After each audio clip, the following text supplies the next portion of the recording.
di tanjakan engkol-engkolan.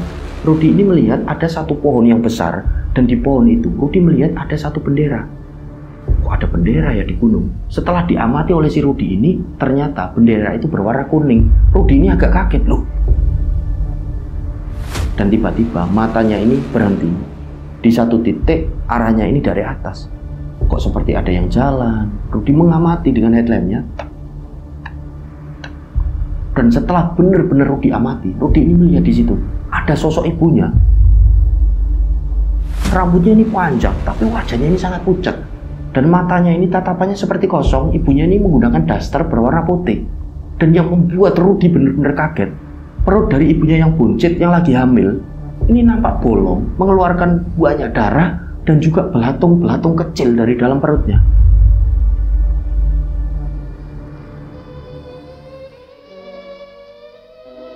A'udzubillahi minasyaitonirrajim. Bismillahirrahmanirrahim. Assalamualaikum warahmatullahi wabarakatuh. Apa kabar rencang semua? Semoga semuanya dalam keadaan sehat, selalu diberikan kelancaran dalam beraktivitas dan juga kelancaran rezeki.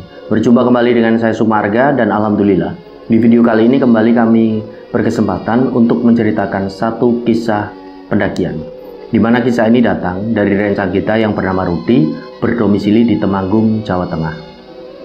Di sekitaran tahun 2005, Rudi ini sempat melakukan aktivitas pendakian ke Gunung Sumbing. Dia melakukan pendakian seorang diri atau solo hiking. Dan dia mengalami beberapa kejadian mistis. Dan dia juga melihat seperti ada pertanda-pertanda. Dan ternyata setelahnya semuanya ini terkuat.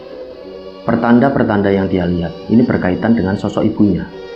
Dan seperti apa kisah lengkap dari Mas Rudi ini, sebelumnya kami ingin mengucapkan banyak terima kasih bagi rencang semua yang sudah sejauh ini mendukung channel kami. Sudah subscribe, like, comment, share video-video dari channel kami. Dan yang belum subscribe, yuk subscribe dulu. Dan jangan lupa untuk klik notifikasi loncengnya. Tentunya agar channel ini lebih berkembang dan kami menjadi lebih bersemangat lagi dalam membagikan cerita-cerita terbaru. Dan semoga amal kebaikan rencang semua dibalas sesuatu yang lebih besar dan berlipat-lipat oleh Allah Subhanahu wa Ta'ala. Amin. Baik, tanpa berlama-lama, pasang headphone masing-masing dan tetap waspada sekeliling Anda.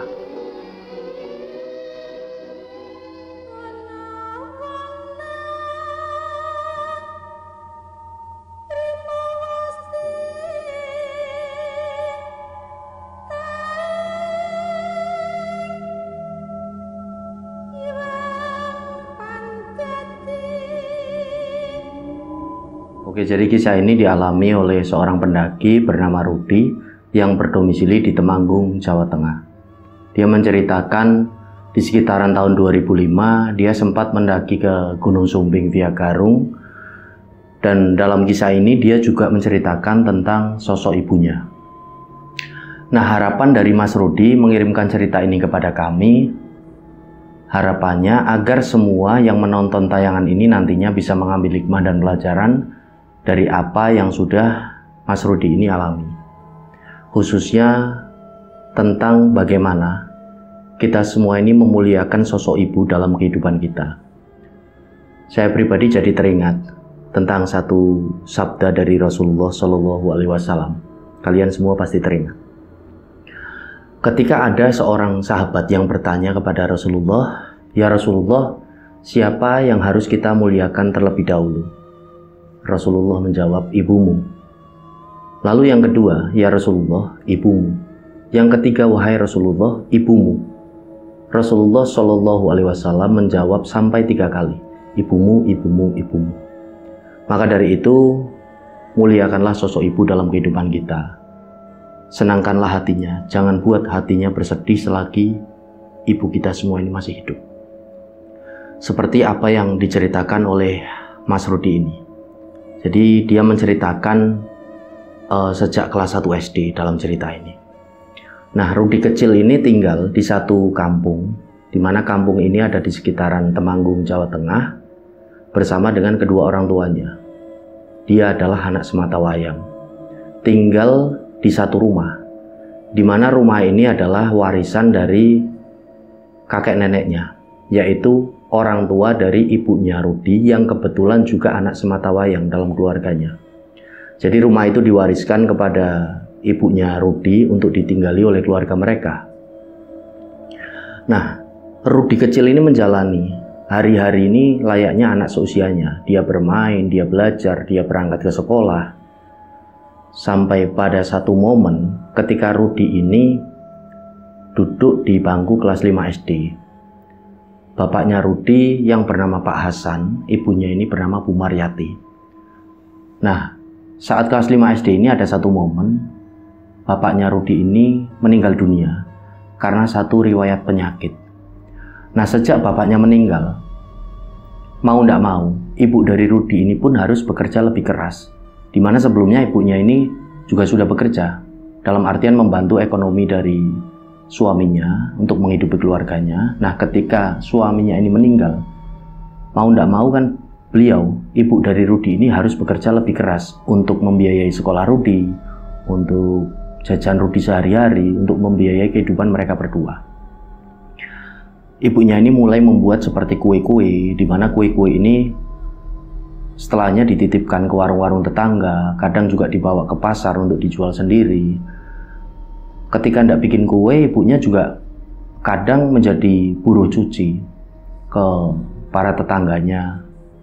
Pokoknya pekerjaan yang halal dan menghasilkan uang. Beliau ini jalani untuk menyambung hidup dari mereka berdua. Nah, berjalannya waktu, ketika Rudi ini duduk di bangku kelas 1 SMP, ibunya ini berpamitan kepada Rudi bahwasanya ibunya ini mau menjadi seorang TKW, mau bekerja di luar negeri. Nah, pada waktu itu Rudi ini sangat sedih. Dia ini sempat melarang ibunya untuk menjadi TKW. Bu, mbok jangan ke luar negeri, Bu. Rudi ini sama siapa? Rudi ini kan baru SMP. Tapi ibunya ini menjawab, pada saat itu dia ini ingat betul. Le, sing penting kowe iki dadi bocah sing apik ya ning omah. Gak usah kuwatir karo ibu. Ibu iki ana sing ngejak. Nggo dadi TKW. Ben uripe dhewe iki luwih mulya. Kabeh hasile mengko saka kerjaan ibu. Iku nggo kowe, nggo sekolahmu. Ben sekolahmu iki iso dhuwur. Nah, pada waktu itu Rudi ini cuma bisa nangis karena Rudi ini hubungannya sangat-sangat dekat dengan ibunya. Karena dia juga anak sematawayang dan pada saat itu bapaknya juga udah meninggal dunia. Jadi semuanya ini dia curahkan, kesehariannya ini biasanya dengan ibunya. Bahkan PR dari sekolah apapun ini dia curahkan sama ibunya. Sampai pada akhirnya ibunya ini kembali berucap, ya wis le, Ibu, sesuk iki arep mangkat. Kowe tak titipno yo ning Bude Mur karo Pak D Joko. Nah, jadi Rudi ini punya Bude dan Pak D. Budenya ini namanya Bude Murti dan Pak D-nya ini bernama Pak D Joko. Yang kebetulan mereka berdua juga tidak memiliki anak. Nah, Pak D dan Budenya juga tinggal di kampung tersebut, dalam artian rumahnya ini jaraknya tidak jauh gitu loh, masih satu kampung dengan Rudi. Rudi ini cuma diam aja sampai pada akhirnya di keesokan harinya bener aja ibunya ini pun berangkat untuk menjadi TKW ke luar negeri. Dan Rudi ini pun dititipkan kepada budenya, Bude Murti, dan Pak D-nya Pak D Joko. Nah, sepeninggal ibunya bekerja ke luar negeri, Rudi ini yang tadinya anak yang ceria, anak yang periang, dia ini menjadi agak pemurung. Kegiatan yang dia jalani sehari-hari, dia ini berangkat sekolah, lalu pulang ke rumah budenya. Setelah sampai rumah, dia cuma mengurung diri di kamar. Dia ini tidak pernah keluar-keluar rumah. Bisa dikatakan jarang sekali, karena menurut pengakuan dari Rudi pada waktu itu, dia ini merasa kalau dia ini sangat sendirian sepeninggal dari ibunya. Seperti yang saya singgung di depan, jadi karena dia anak sematawayang, sepeninggal dari bapaknya ketika meninggal, semuanya ini kan diceritakan kesehariannya ini kepada ibunya. Hubungannya ini sangat dekat dengan ibunya. Jadi dia merasa kesepian, dia merasa sendiri. Walaupun ada Pak D-nya, ada budenya, seringkali diajak ngobrol, tapi rasanya ini menurut pengakuan dari Rudi ini sangat berbeda. Makanya dia ini menjadi pemurung dan seringkali mengurung diri di kamar. Dia ini seringkali teringat dengan ibunya, dengan kebaikan-kebaikan ibunya. Ketika Rudi ini kecil, Rudi ini ingat betul dia ini seringkali diajak ibunya untuk ke pasar. Lalu habis dari pasar belanja, mereka ini naik becak.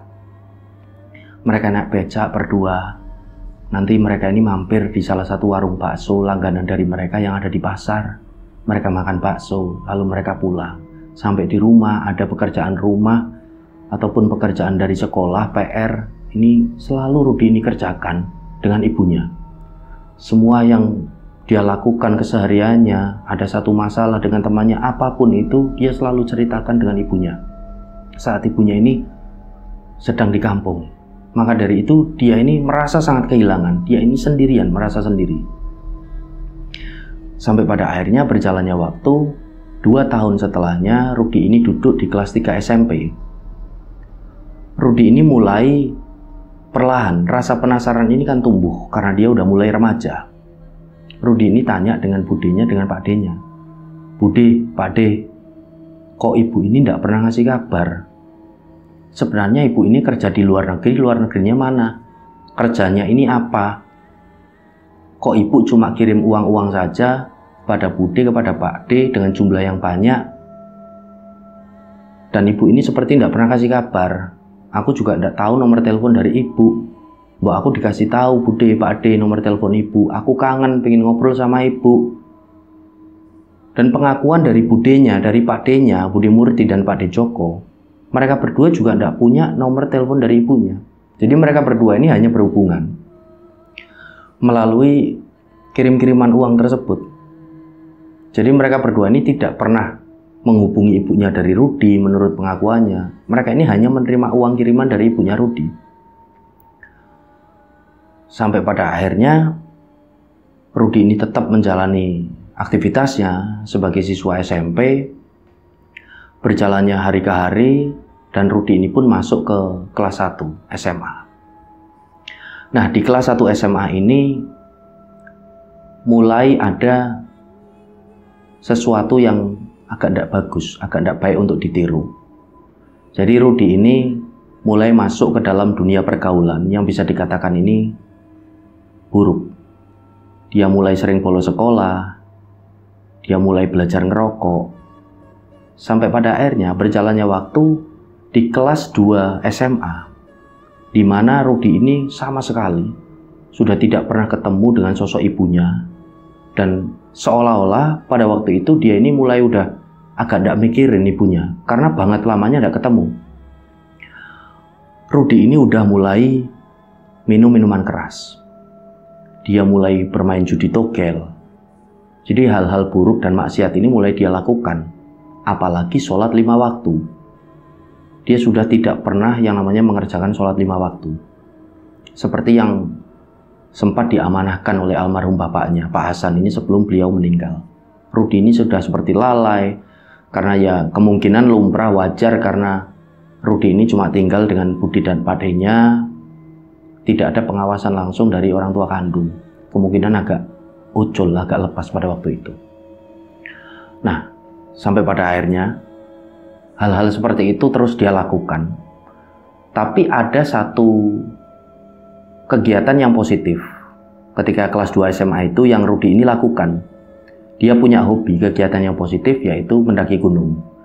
Dia ini suka sekali dengan yang namanya naik gunung dan sering melakukan aktivitas pendakian bersama teman-teman SMA-nya. Nah, itulah satu-satunya kegiatan positif pada saat itu yang dilakukan oleh Rudi menurut pengakuannya. Dan singkat cerita, Rudi ini pun naik ke kelas 3 SMA. Nah, ketika naik ke kelas 3 SMA, Rudi ini masih saja terus melakukan seperti hal-hal yang buruk, seperti minuman keras. Dia masih sering kali pasang judi togel. Nah, pada saat itu ada satu momen ketika Rudi ini sedang berada di sekolahnya, di SMA-nya. Ada satu murid pindahan dari Semarang, namanya ini Arif. Mereka ini menjadi satu kelas dan ternyata setelah berkenalan ini, Arif tinggal ini di kampung dari Rudi. Jadi orang tua Arif ini beli satu rumah, di mana rumah tersebut lokasinya ini masih satu kampung dengan Rudi. Dan ternyata pula Arif ini juga suka naik gunung. Nah, semenjak itu mereka menjadi semakin akrab. Mereka sangat akrab. Tapi karakter mereka berdua ini berbeda. Di Arif ini bisa dikatakan pada waktu itu ya ndak nakal gitu. Dia ini tidak merokok, dia ini tidak mabuk, dia ini apalagi judi, dia ndak pernah. Nah, setelah bersahabat itu, si Arif ini kan jadi tahu kebiasaan-kebiasaan dari temannya itu Rudi. Sempat Arif ini menasihati Rudi agar berhenti dari semua itu dan mulai menjalankan sholat 5 waktu. Rudi ini cuma ketawa aja ketika dibilangin sama si Arif ini, kamu ini kayak bapakku, Rip. Cerewet dulu semasa hidup bapakku. Bapakku ini kalau nyuruh sholat, ini cerewetnya minta ampun. Aku jadi inget sama bapakku kalau lihat kamu ini. Nah, disitulah sekelebatan Rudi ini jadi teringat dengan ibunya. Ibu di mana yo sekarang? Ibu ini apa kabar? Tapi semuanya itu berusaha dia tepis. Dia ini udah ingin melupakan sosok ibunya. Weslah, terserah aja. Ibu mau dimanapun terserah. Yang penting ibu ini ngirim uang lah dengan Budi, dengan Pak D. Karena apa yang dilakukan oleh si Rudi ini setelahnya ini kan seperti berjudi, seperti mabuk. Jadi dia ini membutuhkan uang yang banyak. Dan dia ini selalu meminta jatah uang yang lebih dari Budi dan Pak D-nya. Sempat Budi dan Pak D-nya ini bertanya kepada si Rudi ini, Rud, kok kamu ini sekarang jajannya ini banyak, jatah uang jajanmu ini kok mintanya selalu lebih. Sempat curiga Budi dan Pak D-nya. Tapi menurut pengakuan dari Rudi, mereka berdua ini awalnya tidak tahu kalau Rudi ini ya suka mabuk, suka main judi togel. Taunya ya untuk jajan aja, karena jawaban dari Rudi pada waktu itu berdalih, ya uangnya buat jajan lah, uangnya buat naik gunung, uangnya buat bla bla bla bla bla. Jadi Budi dan Pak D-nya ini pun ya sudah tidak menanyakan lebih lanjut. Jadi kesimpulannya, Budi dan Pak D-nya ini awalnya tidak tahu kalau Rudi ini melakukan hal-hal yang buruk pada waktu itu, pada waktu SMA. Nah, berjalannya waktu di kelas 3 SMA itu, hubungan antara Rudi dan Arif, pertemanannya ini semakin ruket, semakin akrab. Dan Rudi ini jadi tahu kalau Arif ini punya satu keanehan. Rudi ini sering menangkap hal itu. Keanehan seperti ada satu momen ketika mereka berdua ini sedang nongkrong di salah satu warung kopi. Rudi ini melihat waktu itu ada seorang cowok seusia mereka ini yang pergi meninggalkan warung kopi tersebut. Cowok tersebut naik motor, dia ini mau meninggalkan warkop tersebut. Tiba-tiba si Arif ini berteriak dengan cowok tersebut, Mas, ojo lungo mas, ojo lungo, tolong kene wae. Tapi cowok tersebut seperti tidak mendengar apa yang diteriakin oleh si Arif ini. Cowok ini pergi aja. Arif ini masih terus teriak sampai cowok ini benar-benar hilang, tidak kelihatan. Dan setelahnya Arif ini nampak nangis. Itu momen awal ada satu keanehan yang ditangkap oleh Rudi ini dengan satu temannya Arif.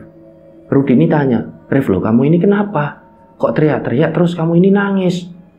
Rudi ini diem aja, dia tidak menjawab satu patah kata pun. Setelahnya di momen itu si Arif ini pun ngajak pulang si Rudi, udah kita pulang aja. Dari warkop itu kan mereka pulang.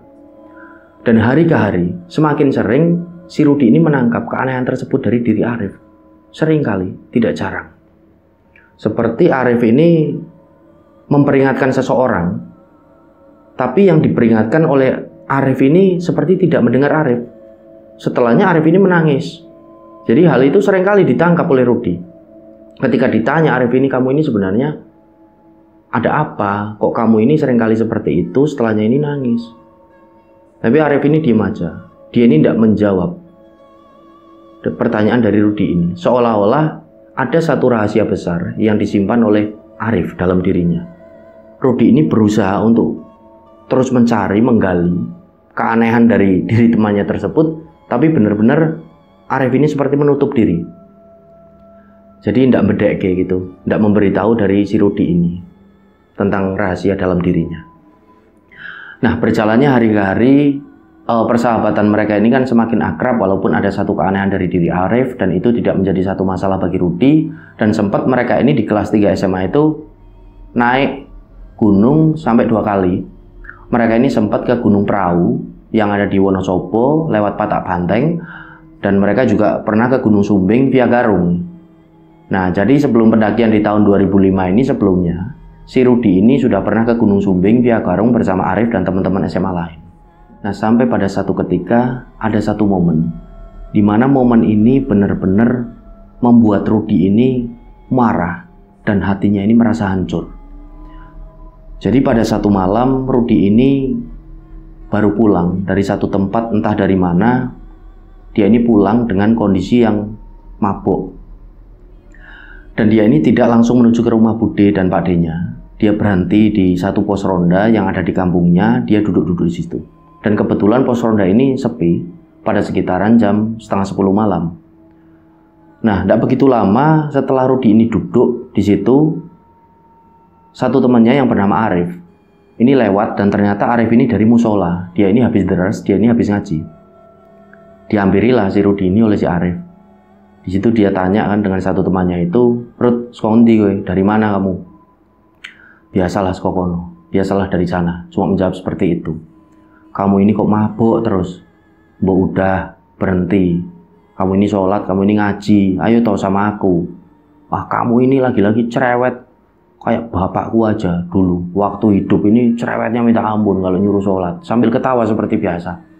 Dan setelahnya mereka berdua ini ngobrol asik gitu kan di pos ronda itu. Dan tidak begitu lama datang seorang laki-laki kisaran umur 35 tahunan bernama Mas Wandi. Mas Wandi ini bisa dikatakan seorang pengusaha dan usahanya ini bergerak di bidang konveksi. Mas Wandi juga tinggal di kampung dari mereka berdua, kampungnya dari Rudi dan Arif di sekitaran situ. Mas Wandi ini datang. Setelahnya dia berhenti di pos ronda. Mas Wandi ini awalnya diem. Terus dia ini berkata kepada si Rudi ini, "Rud, kowe iki arep tekan kapan kok ngene? Gak melas mbek ibumu kowe. Ibumu iki kerja ning kutha, mung mbelani awakmu tok. Aku ki ngerti." Nah, entah kenapa pada saat itu Rudi ini merasa tersulut emosinya. Karena menurut pengakuan dari Rudi, Mas Wandi ini bawa-bawa ibunya. Dia ini langsung menjawab si Mas Wandi itu dengan agak keras juga. "Loh, maksudmu apa, Mas? Kok nggawa-nggawa ibuku? Urusane wong ki dhewe-dhewe, gak sampe melok-melok aku. Iki urusane wong dhewe-dhewe, ngopo nggawa ibuku?" "Loh, aku kan cuma ngandani tok, ora kondisimu kok ngene." "Mendem, kondisimu judi. Gak melas mbek ibumu. Aku ki kenal ibumu ki sapa? Dhisik, sadurunge lunga. Ibumu iki wong alim. Gawene ning musala. Kowe ngerti, aku ki sering bolak-balik ning Bandung, ngeterno barang konveksi, ki weruh ibumu ning kutha, ning Bandung. Ibumu ki dadi lonte nang kono. Mung belamu awakmu tok. Kowe sing dadi anak kok kene. Ora melas mbek ibumu. Aku wae melase ra karo-karuan kok. Heh, asu kowe yo, Mas. Kok ngomong ibuku lonte? Nah, disitulah akhirnya terjadi perkelahian. Mas Wandi ini langsung dipukul oleh si Rudi ini. Dia dipukulin. Menurut pengakuan dari Rudi, dia mukul ini sambil nangis pada saat itu. Dia pukul terus Mas Wandi, akhirnya dilerai lah oleh Arif dan beberapa orang warga yang ada di musola, yang lagi ada di depan rumah, ini langsung berkerumun melerai mereka karena melihat kejadian tersebut. Nah, setelah dilerai, Rudi ini pun diantar oleh Arif pulang ke rumah Pak D dan Budenya. Dan di momen itulah Pak D-nya, Pak D Joko, Bude Murti ini akhirnya mengetahui kalau Arif ini punya kebiasaan mabuk-mabukan karena pulang dalam kondisi mabuk gitu. Ditanya di situ kan, "Lah kamu ini ternyata kok sukanya mabuk kayak gitu, terus kamu ini berkelahi, maksudmu ini apa? Apalagi selain dari ini, kamu pasti sukanya judi. Pak D ini seringkali dengar kamu ini pasang judi togel. Di desa sebelah ini kamu pasang judi togel. Tapi Pak D ini belum percaya karena belum pernah lihat sendiri. Ternyata benar ya, kamu pasti judi. Karena kamu juga mabuk kayak gini. Kamu gak kasihan sama ibumu yang kerja di luar negeri ini. Membiayai hidup kamu untuk sekolah kamu. Disitulah justru Rudi ini balik marah kepada Pak D-nya, kepada Budenya. Pak D dan Bude juga menyembunyikan dari Rudi kan. Selama ini ibu ini di mana? Ibu ini tidak di luar negeri. Ibu ini ada di Bandung. Rudi ini udah tahu, Pak D, Bude. Kalian berdua juga menyembunyikan kenyataan itu. Dan ibuku ini jadi lonte di Bandung kan. Kalian ini diam aja, tidak bilang sama aku. Di situ Bude Mur ini benar-benar marah. Dia ini langsung nampar si Rudi di situ. Dia nangis dan dia ini masuk kamar. Nah, Pak De Joko ini langsung bilang, kamu ini tahu hal ini dari siapa? Pokoknya tahu aku. Akhirnya, karena sudah dalam kondisi seperti itu, Pak De Joko pun menjelaskan, Ruth, ibumu itu didapusi wong, ditipu orang. Yang awalnya ibumu ini diajak untuk bekerja ke luar negeri, ternyata dia ini ditipu dan dia ini dijual. Dia ini disuruh jual diri oleh orang yang membawanya, sampai pada akhirnya ibumu ini tidak bisa keluar dari jerat itu. Karena yang membawa ibumu, bosnya ini seorang mafia yang dibekengi oleh orang-orang geden, oleh orang-orang penggede. Kalau ibumu nekat kabur, ibumu ini bisa mati. Nah, disitulah Rudi ini diem akhirnya. Dia ini langsung masuk ke dalam kamar dengan kondisi yang dia ini menangis. Neng dirut, Pak Dirung rampung ngomong mbek kowe. Meneng ae. Rudi ini masuk ke dalam kamar, dia banting kamarnya. Disitulah Arif ini kemudian pamit. Nah, singkat cerita, hari ini pun berjalan. Rudi ini kondisinya diem dengan Pak D-nya, dengan budenya, tapi dia ini masih tetap berangkat ke sekolah gitu. Dia menjalani hari seperti biasa. Dan sampailah pada satu momen, di mana momen ini benar-benar membuat Rudi ini kaget. Sepulang Rudi ini dari sekolah, di rumah Pak D dan budenya, Rudi ini melihat ibunya sudah ada di situ. Rudi ini diam. Dia tidak bisa berkata apapun. Dia ini cuma bisa nangis di situ. Dia melihat sosok ibunya yang sudah semenjak SD tidak dia lihat. Dia ini lihat sosok ibunya masih tetap cantik, rambutnya panjang. Tapi ada satu keanehan yang ditangkap oleh Rudi. Perut dari ibunya ini buncit. Rudi tahu betul ibunya ini hamil. Dia ini nangis di situ. Sempat dia ini berucap lirih, Bu. Sambil dia ini nangis, ibunya langsung berjalan dengan perlahan. Budenya, Pak D-nya ini diem. Mereka nampak juga menangis. Ibunya ini berjalan menghampiri Rudi. Ibunya ini mau meluk Rudi. Bagus le, anak ibu wis gede oleh, mau dipeluk. Tapi Rudi ini seolah-olah menyingkirkan ibunya. Rudi ini marah, disingkirkan ibunya ini, sampai ibunya ini hampir terjatuh. Disitulah Rudi ini setelahnya nangis. Dia nangis terseduh-seduh sambil dia ini marah. Ibu ini kemana aja, Bu?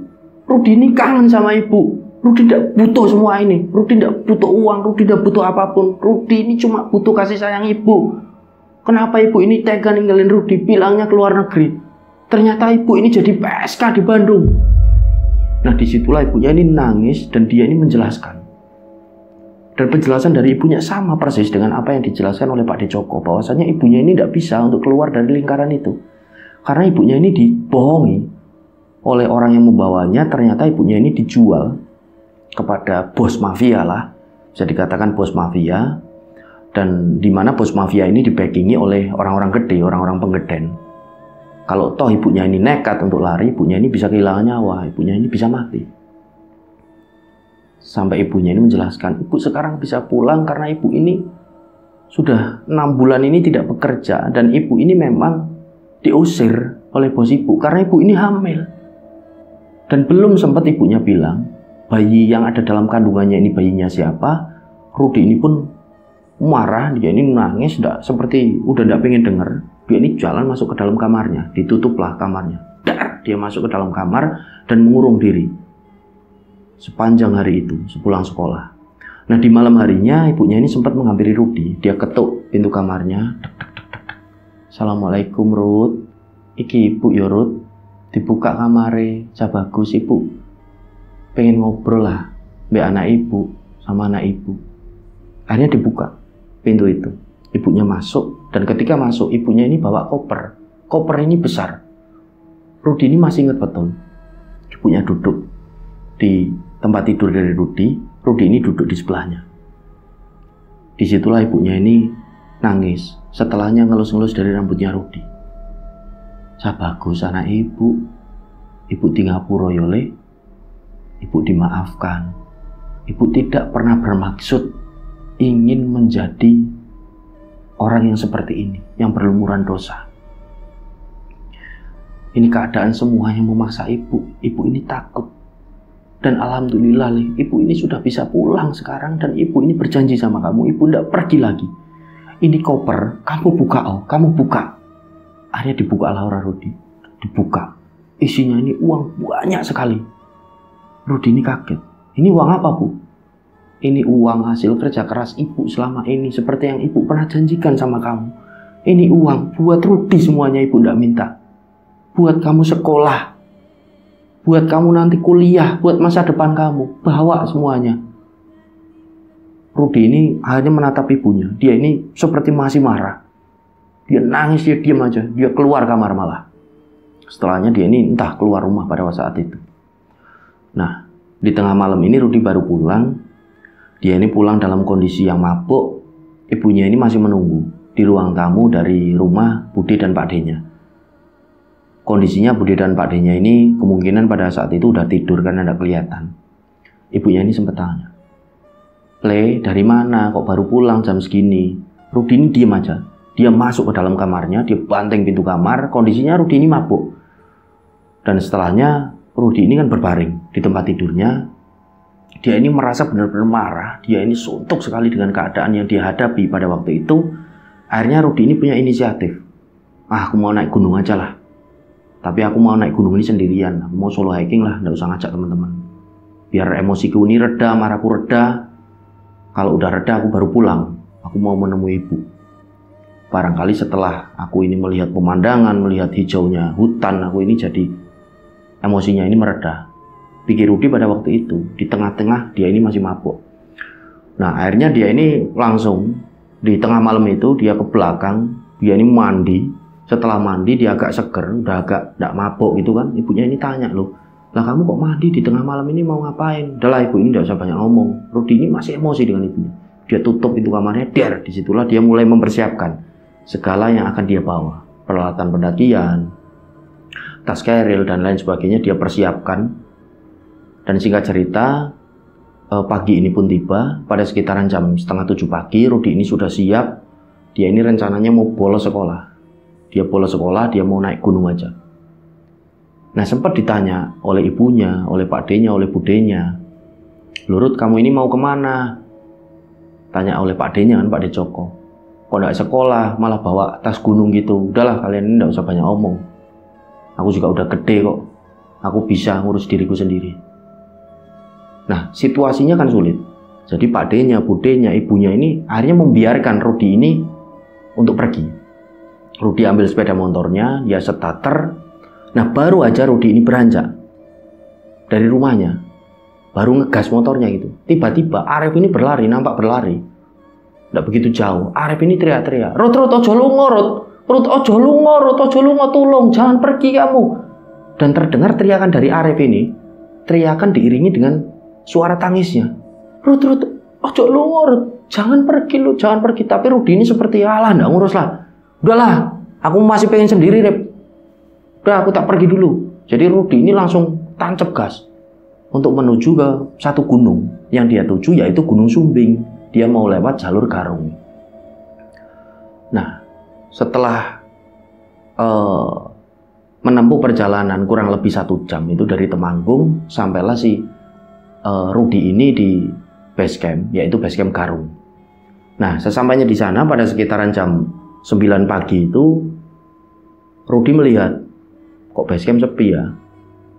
Kemungkinan karena itu bukan hari libur apa ya, batin si Rudi pada waktu itu. Ya wes lah, lagian udah niati naik gunung sendiri biar aku ini bisa meredakan emosi. Setelah sampai di sana ini, Rudi langsung parkir motor. Setelahnya dia agak beristirahat sebentar, dan Rudi ini langsung simaksi. Dia sempat tanya dengan yang jaga pos simaksi, "Mas, ini memang sepi ya?" "Iya mas, ini kan bukan hari libur, jadi tidak ada pendaki sama sekali." "Loh, tidak ada pendaki sama sekali ini, di atas pun tidak ada." "Tidak ada mas." "Maka dari itu ini masnya beneran mau naik?" "Iyalah mas, sudah tak niati." "Udah pernah kesini belum?" tanya yang jaga pos simaksi. "Udah sih mas, sekali dulu sama teman-temanku." Sudah, kalau udah pernah tidak ada masalah. Karena kondisinya juga masih stabil, dalam artian cuaca ini lagi bagus, tidak berpotensi badai. Ya sudah mas, hati-hati ya. Ya sudah Mas, terima kasih. Setelah simaksi ini, Rudi ini pun langsung berjalan dari base camp ini untuk menuju ke pangkalan ojek.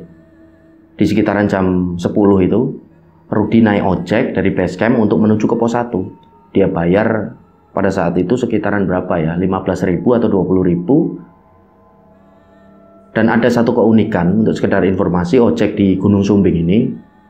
Jadi yang naik penumpangnya ini di depan, layaknya anak kecil gitu loh. Nah, jadi meringkuk, dan tas yang dibawa ini dibawa oleh kang ojeknya.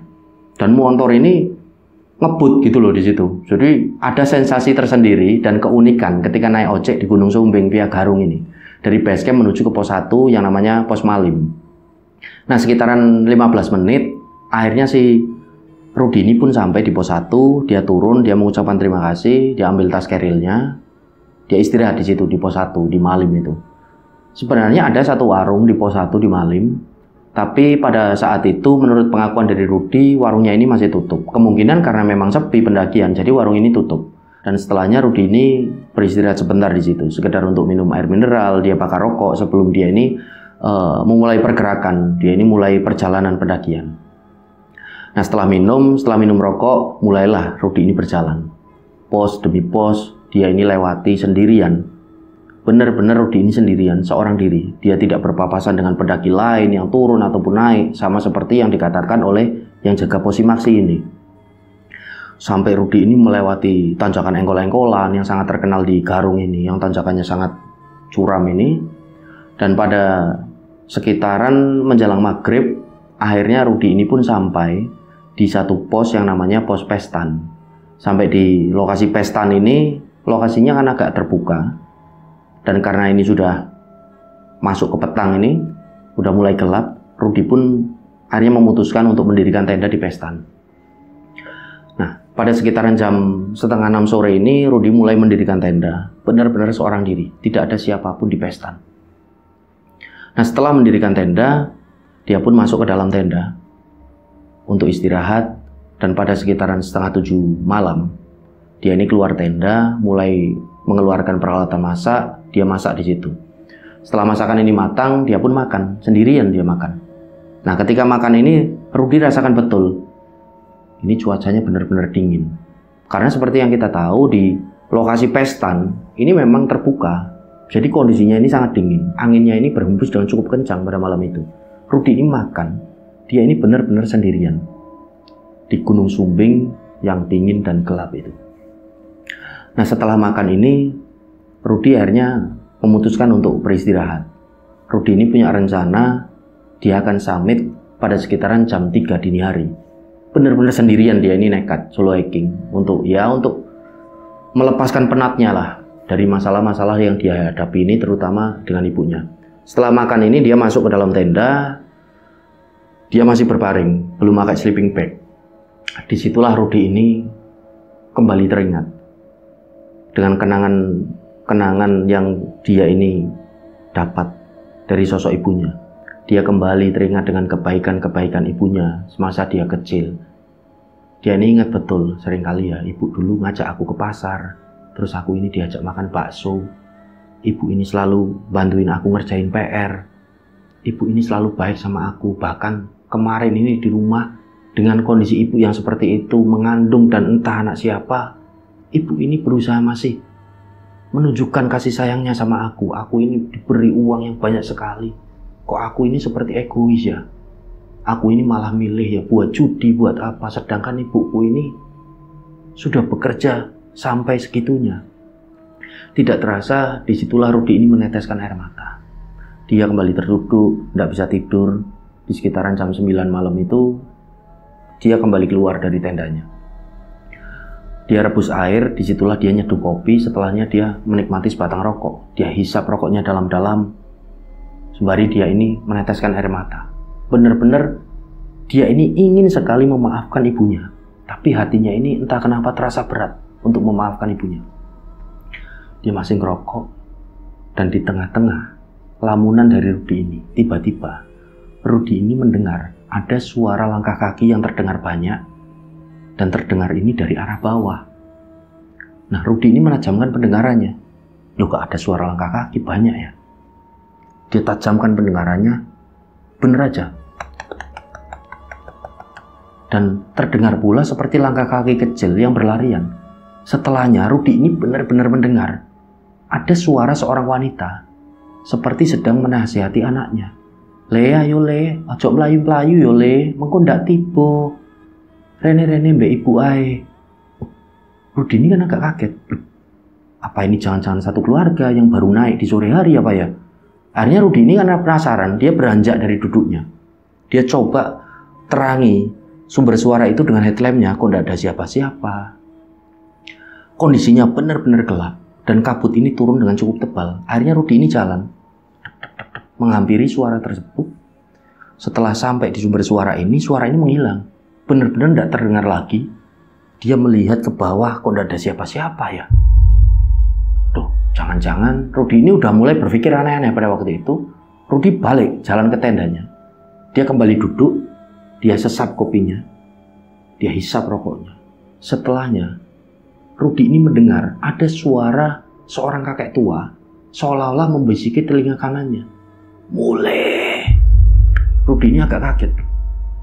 Suara kakek tua siapa ya? Dia senteri area sekelilingnya, benar-benar gelap, benar-benar sunyi sekali. Tidak ada seorang pun selain Rudi ini. Akhirnya Rudi ini agak merinding. Dia memutuskan untuk langsung masuk ke dalam tenda. Dia lihat jam 10, masuk ke dalam tenda. Dia masuk ke dalam tenda, dia tutup tendanya, masuklah dia ke dalam sleeping bag. Dan suara seorang kakek tua ini sudah tidak terdengar lagi. Dan tidak begitu lama, si Rudi ini pun bisa tertidur. Dalam keadaan dia ini campur aduk rasa hatinya. Dia ini sedih mengingat ibunya. Dia ini agak takut dengan apa yang baru saja dia ini alami. Tapi dia ini bisa tertidur. Setelahnya Rudi ini tertidur. Dan entah di jam berapa, Rudi ini terbangun karena dia mendengar ada suara seorang kakek tua yang memanggil-manggil namanya. Le, Rudi, Rene, Lunggu, Mbak Simbah. Dan itu berulang-ulang sampai Rudi ini akhirnya terbangun kan. Dia duduk dan suara ini berasal dari depan tendanya. Akhirnya Rudi ini dengan rasa agak takut tapi penasaran, dia buka pelan-pelan pintu tendanya.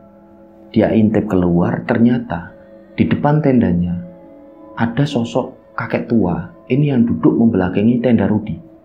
Posisinya duduk di atas satu batang kayu. Di sebelahnya ada api unggun kecil. Rudi ini sempat bingung. Loh, kok ada kakek tua, terus ada api unggun? Siapa yang buat api unggun ini ya? Apa kakek tua ini? Rudi ini berasumsi langsung macam-macam. Apa ini Kuncen ya? Juru kunci dari Gunung Sumbing ini. Karena penasaran, walaupun agak takut, Rudi ini keluar dari tendanya. Dia jalan pelan-pelan menghampiri sosok kakek tua tersebut. Iya mbah. Mbah siapa ya? Kok ada di sini? Renele, Lunggu. Sini nak, duduk. Di sebelahnya kakek. Rudi akhirnya berjalan. Dia duduk di sebelah kakek tua tersebut. Rudi ini melihat kakek tua tersebut. Wajahnya tidak terlihat. Karena kepalanya ini seperti ditutup atau dililit dengan kain sarung seperti yang dililitkan. Jadi seolah-olah seperti orang yang kedinginan. Kakek tua ini mengenakan jaket kulit berwarna hitam, celananya celana kain hitam, dan tidak mengenakan alas kaki. Rudi ini ingat betul, kakek tua ini sedang nikmat menghisap rokoknya. Was. Wajahnya ini tidak kelihatan, karena itu juga gelap. Dan kondisinya Rudi ini headlampnya udah dicopot. Dan penerangan ini hanya dari api unggun kecil tersebut. Nah disitulah tiba-tiba sosok kakek tua ini seperti menasihati dari Rudi. Le, mulih ya saiki mesakno ibumu. Ibumu di ngapura. Ibumu dadi kok ngono mergo keadaan. Tapi le, perlu kowe reti. Wis 6 wulan kepungkur. Ibumu iki wis tobat. Ibumu wis tobat nasuha. Ibumu di ngapura ya le, mesakno ibumu. Terus kowe bener no uripmu. Ojo nglakokno maksiat meneh. Dadi ya wong sing bener, wong sing soleh, ben besok bapak lan ibumu bahagia ning akhirat. Pesane Simbah dicatat yole, ojo sampai lali yole. Rudi ini merasa kok kakek tua ini seperti seolah-olah tahu semuanya tentang dirinya. Disitulah Rudi ini jadi teringat kembali dengan ibunya, dengan bapaknya, semuanya ini dia teringat. Entah kenapa, dia ini merasa gelisah, dia merasa cemas, dia ini bergetar. Kok kakek tua ini tahu? Setelahnya Rudi ini menangis. Jadi seperti Rudi ini merasa nyaman, dia ini merasa dinasehati oleh orang tuanya sendiri. Kakek tua ini kembali berucap, "Wes le, gak usah nangis yo. Saiki mulai pesane Simbah dadi yo cah sing bener. Salat, ojo nglakokno maksiat meneh." Rudi ini akhirnya menjawab, "Iya Mbah, iya. Saya akan memperbaiki hidup saya." Dan setelahnya kakek tua ini berucap dengan agak keras. Belum memandang ke arahnya Rudi, tapi nada bicaranya agak keras. "Kullu nafsin za'iqatul maut. Semua yang bernyawa pasti akan merasakan kematian." Dan setelahnya kakek tua ini menolehkan wajahnya ke arah Rudi dengan pelan-pelan. Disitulah Rudi ini kaget. Rudi ini melihat mata dari kakek tua ini tidak ada sama sekali. Bola matanya ini tidak ada. Jadi seperti bolong dan kopong dan nampak berwarna hitam. Dan mata dari kakek tua ini yang kopong itu juga seperti mengeluarkan darah mengalir yang sudah kering dan berwarna hitam. Disitulah Rudi ini kaget. Dia ini mundur-mundur dan setelahnya Rudi ini terbangun. Nah, setelah Rudi ini terbangun, aku mengalami satu mimpi. Tapi yang membuat Rudi ini aneh pada saat itu, pipinya ini basah rencang semua. Seolah-olah dia ini menangis dalam tidurnya, seolah-olah apa yang baru saja dia alami dalam mimpinya, seolah-olah itu adalah sebuah kenyataan. Rudi ini merasa aneh, dia pun langsung penasaran, loh siapa kakek tua ini? Dia buka kan pintu tendanya, dia keluar. Suasananya benar-benar gelap, sunyi, sepi. Tidak ada kakek tua, tidak ada satu batang kayu yang untuk duduk kakek tua tadi, tidak ada api unggun. Suasana benar-benar sunyi, sepi, gelap dan dingin di Gunung Sumbing itu. Rudi ini bingung, loh, siapa ya kakek tua ini? Barusan apa yang tak alami? Nah entah kenapa setelahnya Rudi ini seperti merasa sangat gelisah, dia sangat cemas, dan dia ingin jadi terngiang-ngiang pesan dari kakek tua itu. "Mulyo saiki, pulang sekarang, masakno ibumu." Aku tak pulang lah sekarang. Jadi Rudi ini akhirnya membatalkan rencananya untuk summit di jam 3 dini hari nanti. Dia lihat jam tangan, udah jam 2 dini hari. Rudi di situ langsung berkemas-kemas di tengah malam itu. Dia kemasi semua tendanya, dia kemasi barang-barang semuanya. Setelahnya dia ini memutuskan untuk turun. Di tengah malam itu dia turun seorang diri. Karena entah kenapa, ada sesuatu yang membuat hati dari Rudi ini merasa tidak nyaman. Dan Rudi ini tidak tahu pada waktu itu apa yang membuat hatinya ini tidak nyaman. Pokoknya aku harus pulang aja lah. Aku ingat pesan dari kakek itu, "Mulyo saiki, mesakno ibumu," aku harus pulang aja. Akhirnya Rudi ini pulang. Dia jalan turun di gelapnya malam itu. Langkah demi langkah dia lewati jalan setapak dari Gunung Sumbing yang terjal itu, dia lewati sampai Rudi ini tiba di satu lokasi yang namanya Tanjakan Engkol-Engkolan. Jadi Tanjakan Engkol-Engkolan ini adalah nama dari satu lokasi yang ada di jalur Garung Gunung Sumbing. Tanjakannya ini benar-benar curam. Waktu naik ini sangat curam, apalagi turun ini sangat berbahaya. Harus berhati-hati karena benar-benar menceluruk gitu. Nah disitulah Rudi ini masih berusaha untuk turun. Sendirian, dia cuma pakai headlamp aja. Dia turun. Nah disitulah Rudi ini berhenti. Dia ini kaget. Dari jarak yang agak kejauhan, Rudi ini melihat di tepi dari jurang, di Tanjakan Engkol-Engkolan, Rudi ini melihat ada satu pohon yang besar. Dan di pohon itu Rudi melihat ada satu bendera. Kok ada bendera ya di gunung? Setelah diamati oleh si Rudi ini, ternyata bendera itu berwarna kuning. Rudi ini agak kaget, loh kok bendera kuning? Akhirnya Rudi ini cepat-cepat, semakin tidak nyaman hatinya ini. Ada apa ya sebenarnya? Dia turun sampai di satu titik, dia ini berhenti di pohon tadi, di bendera kuning tadi. Loh, kok udah tidak ada? Pohonnya tidak ada, bendera kuningnya juga tidak ada. Kok tidak ada ya? Akhirnya Rudi ini pun berusaha untuk tetap berpikir positif, kemungkinan badanku ini capek, badanku ini lelah, jadi aku ini agak halu. Karena pikiranku udah macam-macam pada waktu itu.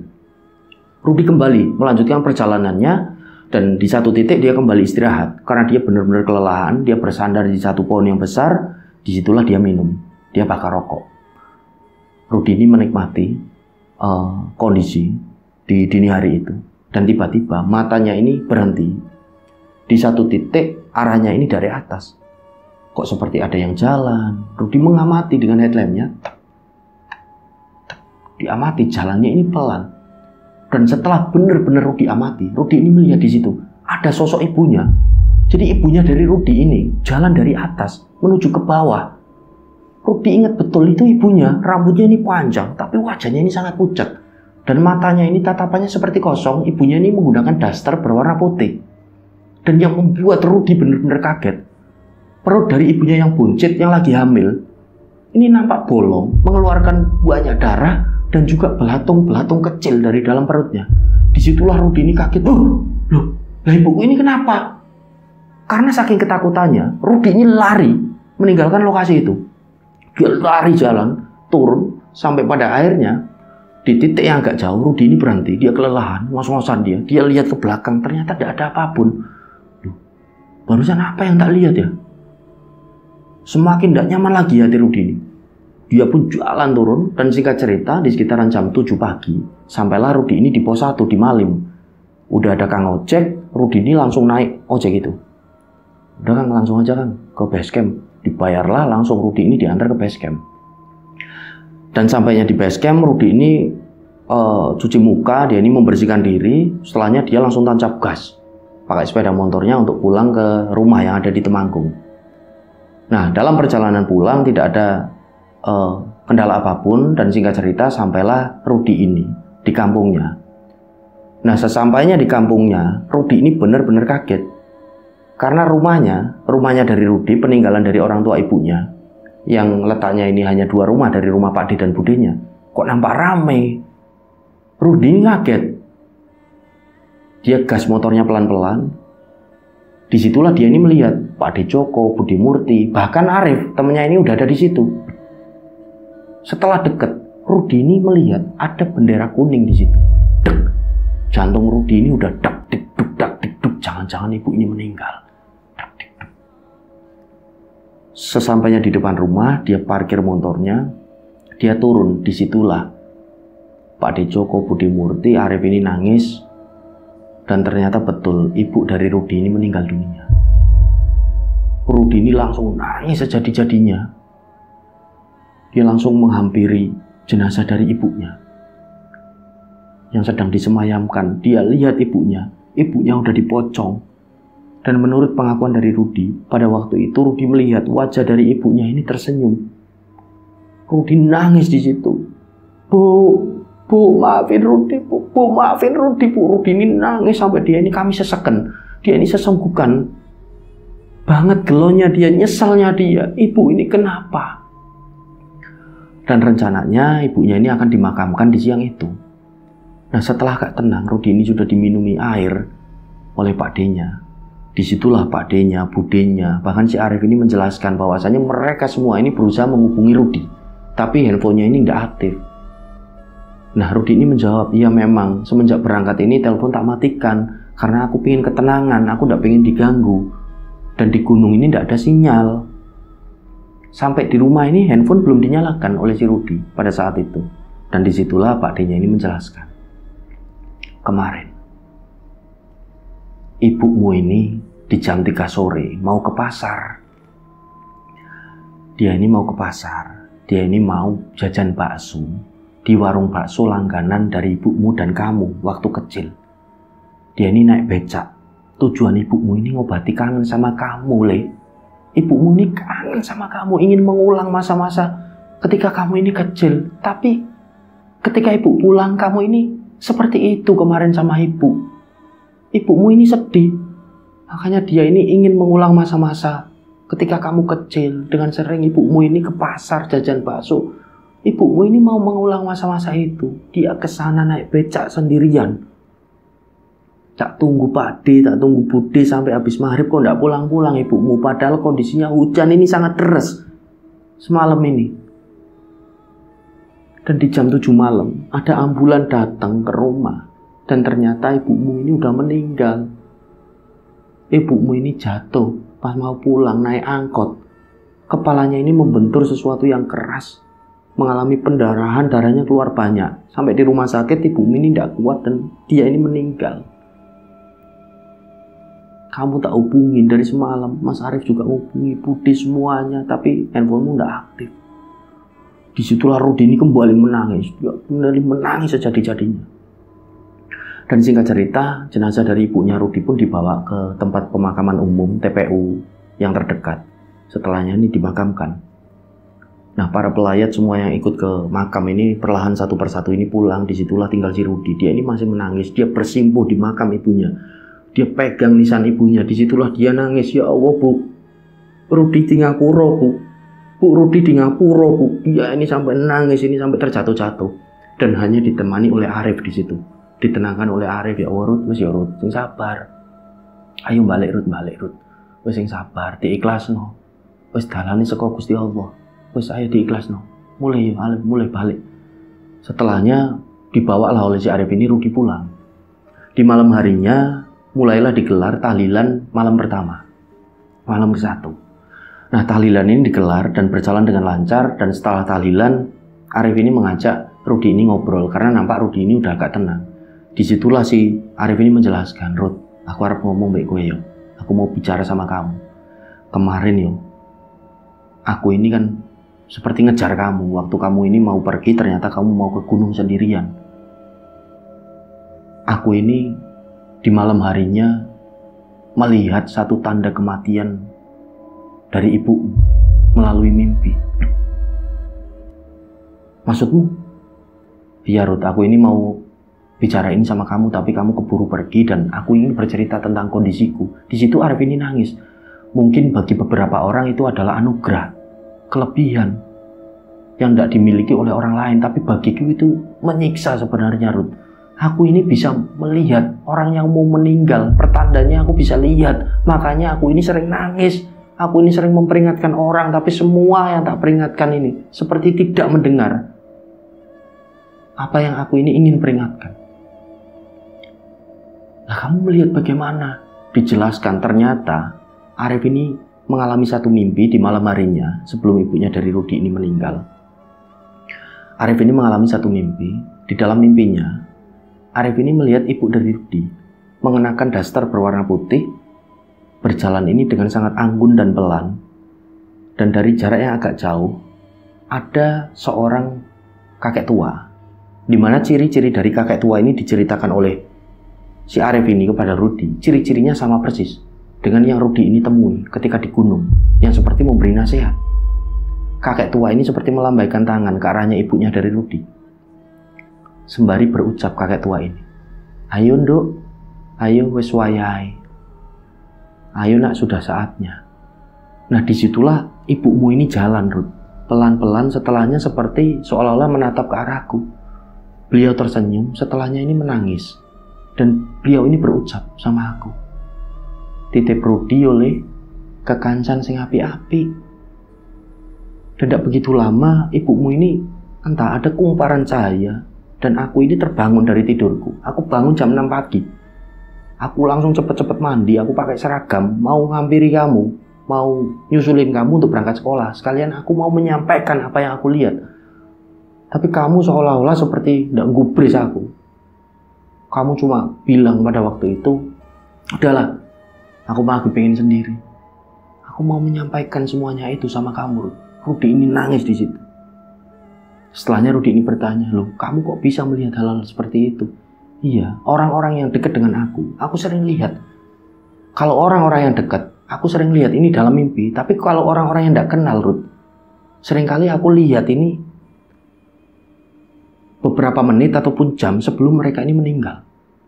Dan anehnya semuanya ini seperti yang tidak aku kenal, seperti tidak mengindahkan ataupun tidak mendengar ketika aku ini peringatkan. Tapi kalau orang-orang terdekat, contohnya Pak Deku juga pernah seperti itu. Tapi Pak Deku juga, aku mengalami satu mimpi, tak ceritain sama Pak Deku. Dan Pak Deku ini seperti tidak mengindahkan, itu cuma mimpi aja, cuma bunga tidur, sampai pada akhirnya Pak adikku ini benar-benar meninggal. Dan aku sering kali lihat kalau orang yang tidak kenal Ruth, ini seperti ada sosok yang tinggi besar, seperti menggunakan jubah hitam dan wajahnya ini juga hitam, tidak kelihatan. Seperti di belakang orang yang mau meninggal itu. Dan benar aja aku mendengar berita, ini beberapa jam atau menit setelahnya ini, entah ini kecelakaan, entah ini ada orang meninggal. Aku sering kali mendengar, dan aku juga sering mendengar. Sebelumnya pasti ada seperti burung kedase. Ketika menuju ke maghrib, ke malam hari, kalau aku ini mau dilihatin seperti itu. Seperti halnya dengan ibumu. Sebelum aku tidurnya, aku mendengar ada burung kedase ini yang berkicau di sebelah kamarku. Maka dari itu aku yakin betul Rudy ini nampak menyesal. Coba ya, kalau aku ini mendengarkan kamu, Rip. Bukan seperti itu maksudku, Ruth. Semua orang yang sudah meninggal, udah ada nasnya, udah ada catatannya. Tidak bisa dirubah takdir itu. Tapi, setidaknya, kamu ini ada di sisi ibu kamu. Pada saat itu, kamu ini tidak jauh kondisinya. Kamu masih bisa lihat ibumu dengan jangka waktu yang lama. Rudy ini kembali menangis, setelahnya ditenangkan oleh Arif. Dan setelahnya Arif ini pun, setelah semua orang-orang ini pulang di tahlilan di malam pertama itu, Arif ini pun pamit untuk pulang ke rumahnya.